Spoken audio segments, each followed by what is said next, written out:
revisão da vida toda e o impedimento e suspeição do ministro André Mendonça. Inicialmente, eu peço para que você se inscreva no meu canal, deixe o seu like, faça o seu comentário. Nós temos vídeos inéditos todas as terças e quintas-feiras, sempre tratando de matéria de direito do trabalho, direito previdenciário e norma de segurança do trabalhador.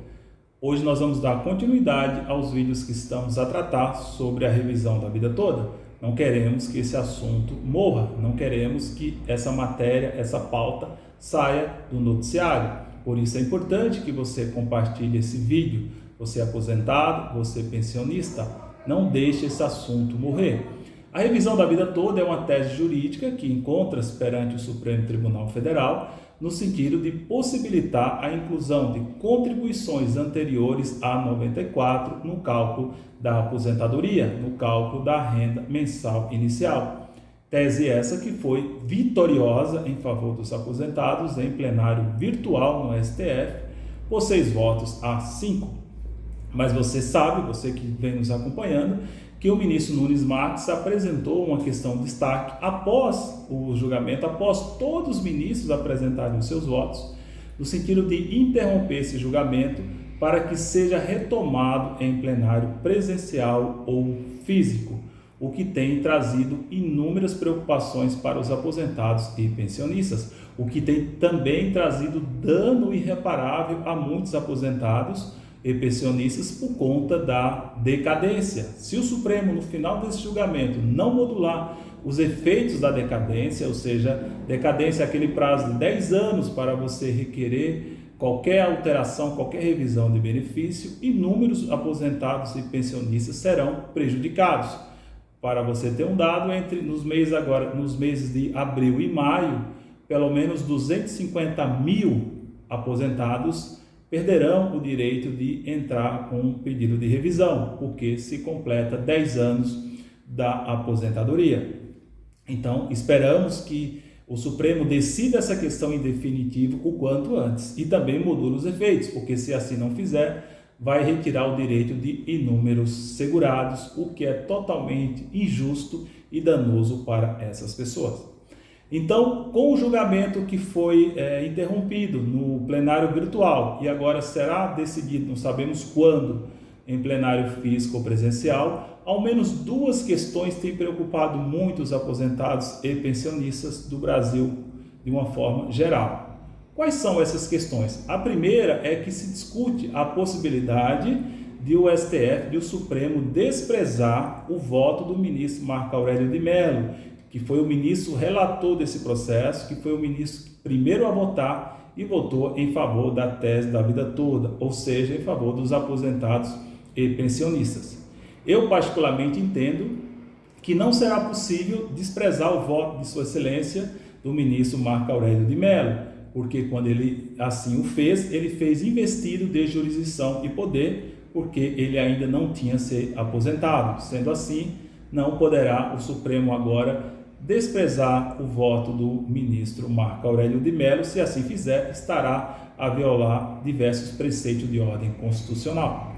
E uma outra preocupação seria que, digamos que o Supremo despreze o voto do ministro Marco Aurélio, que votou a favor dos aposentados, poderia se abrir a possibilidade do atual ministro André Mendonça, que foi empossado posterior à aposentadoria do Marco Aurélio de Mello, que o ministro André Mendonça pudesse assim votar, e não sabemos como Sua Excelência, como o ministro, vai votar, se será a favor da tese da revisão da vida toda ou se será contra, o que poderia alterar o placar virtual que ficou em 6 a 5.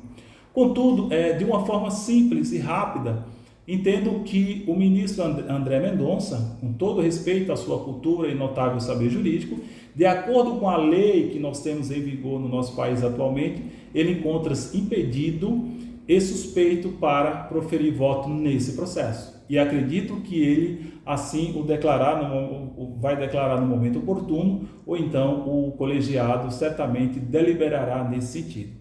Então, há vários fundamentos de ordem jurídica, tanto na doutrina quanto na jurisprudência, que aponta pela suspeição e impedimento do ministro. Contudo, eu vou me ater rapidamente ao nosso Código de Processo Civil, em 2 artigos em particular. O artigo 144, que fala do impedimento do magistrado, ou seja, quando o magistrado não poderá proferir voto, e o 145, que fala da suspeição. Vamos ver rapidamente o 144 do Código de Processo Civil. Diz assim: há impedimento do juiz, sendo-lhe vedado exercer suas funções no processo. Inciso 4, quando for parte no processo. Ora, quando foi depositado até 10 votos no processo em plenário virtual, o ministro André Mendonça era AGU, ou seja, era advogado-geral da União. Então, era parte no processo.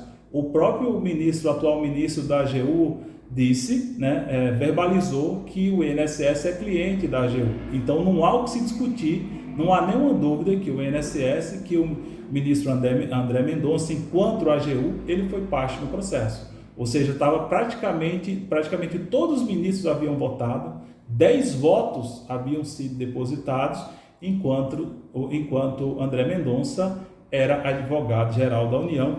Então, pelo texto do CPC, do Código de Processo Civil, ele está impedido de proferir voto nesse processo. O segundo aspecto que me refiro à suspeição. O artigo 145 do Código de Processo Civil diz que a suspeição do juiz, inciso 4 também, quando for interessado no julgamento do processo em favor de qualquer das partes. Ora, se o INSS é cliente da AGU, se o ministro André Mendonça era advogado-geral da União, então ele tinha interesse que o processo fosse em favor do INSS, por ser seu cliente, não dos aposentados. Sendo assim, é indiscutível que aqui nós temos a presença do impedimento e de suspeição. Sendo assim, o ministro André Mendonça, com todo o seu conhecimento jurídico, ele não poderá proferir voto nesses autos.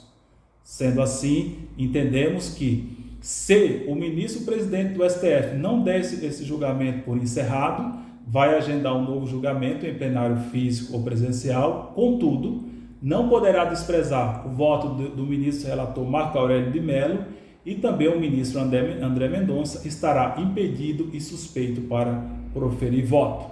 Sendo assim, se nenhum dos demais ministros alterar o seu voto, será vitória dos aposentados, o que torcemos, o que esperamos, até por uma questão de justiça. O plenário virtual já tinha dado ganho de causa aos aposentados. Se inscreva no meu canal, deixe o seu like e faça o seu comentário. Até o próximo vídeo.